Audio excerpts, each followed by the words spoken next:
Imagine knowing a loved one is going to die. They may be fit, healthy and safe, but still you know that in a day or maybe two they will be dead.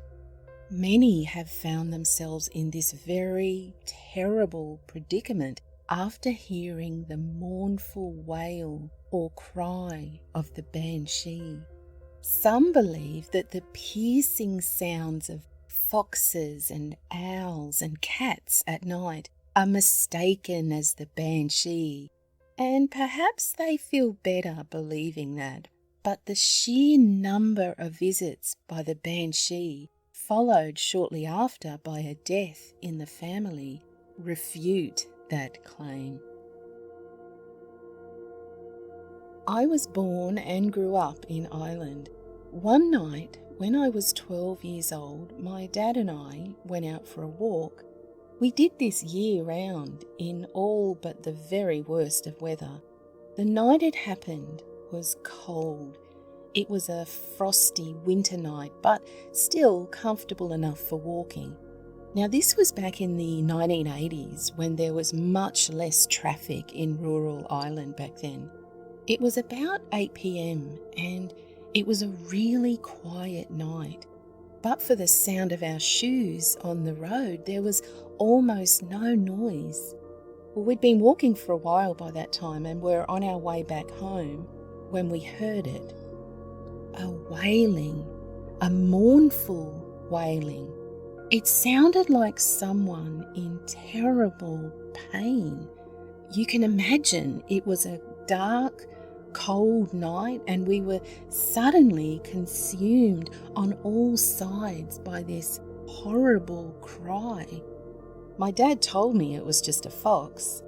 They sound like that sometimes, he said, but I could tell that he was as disturbed by it as I was. And how such a loud, booming cry could come from a small fox was beyond me. Well, we had to walk another 2 miles or so to get home, along narrow roads with stone walls on either side, and the wailing seemed to follow us the whole way, not getting any louder, but not fading either. The volume just stayed the same. I remember shaking. Dad took my hand and we picked up the pace, scurrying to get home. The wailing was awful, painful. Regardless of the fear of being out in the middle of nowhere in the dark, hearing that cry, the emotion in it almost brought me to tears myself. Can a fox do that? Anyhow, we made it home, and the moment Dad put the key in the door, the wailing stopped. My mum looked at us and said we were both as white as ghosts, but we didn't talk about it. We didn't tell her what had happened. 4 days later, my older brother was killed in an accident in Germany. We never spoke about that night until 10 years later. I'd moved to Dublin, and one weekend my dad came to stay with me. He wasn't much of a drinker, but one night we went down the pub for a few pints. After a couple of drinks, Dad started getting upset and talking about my brother. He told me that it was definitely the Banshee we heard that night. He knew this because he had heard her wailing for 4 consecutive nights before his own father had died. Then he said that she will come to me and I will hear her terrible cry when his time comes. Well, my dad is still alive, but he lives in a nursing home now, and I am dreading hearing that noise again.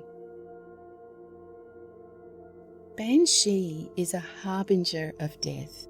She is a messenger. She doesn't kill or harm, but rather her mournful cry acts as a warning to loved ones that a death is near, and so giving a family a chance to prepare. Now, the Banshee's intentions may be noble, but one thing we know about her is that she will do whatever it takes to get our attention. Here's another recent encounter from Ireland. This is a story my dad told me of his first-hand experience, okay? My dad was 19 when this happened. He was with 2 other mates and they drove to a pub in a rural town out in the west. He told me which town, but I'm not going to mention it myself. Anyway, they arrived at the pub and one of his mates, they called him Bert, said to my dad, "I don't feel too good tonight, Al. I'll just sit in the car for a bit, then I'll come in." So my dad and his other mate said, "Rightio." They gave Bert the car keys and went into the pub. And this was around 9 p.m. So Dad and his friend were having a few drinks, having a good time, and of course they totally forgot about Bert.